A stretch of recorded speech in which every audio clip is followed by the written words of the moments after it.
有關中東的戰火，伊攏是來指控着美國兩面手法，一面談判，一面暗中來策劃着地面攻擊。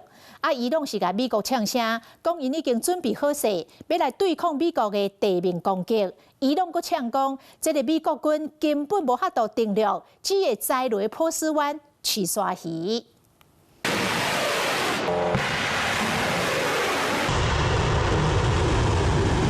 伊朗官方媒體佇昨報講，這是第86波對美國甲以色列所發射的飛彈。這個飛彈頭頂面用英文寫講，當川普這陣人正除非美國，伊朗飛彈根本無需要拍去美國的領土。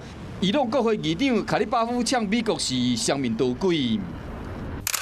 卡里巴夫這個美國一方面公開傳達談判的消息，另外一方面暗中策劃地面的攻擊，嘛講美國完全唔知影的是，伊朗的戰術正等這美軍到戰場，要完全將因消滅。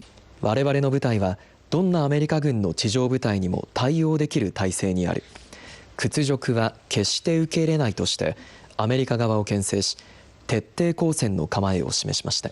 這個議長嗆講，因是佇一個世界大戰中必須做好準備，迎接通往勝利的艱難之路。會征服美國到底，伊朗的官方嘛嗆講，美軍根本無材料定落，干會去波斯灣吃沙魚爾。و قطعه شدن و مفقود شدن متجاوزان را در بر نخواهد داشت و فرماندهان و سربازان آمریکایی خوراک خوبی برای کوسه های خلیج فارس خواهند شد.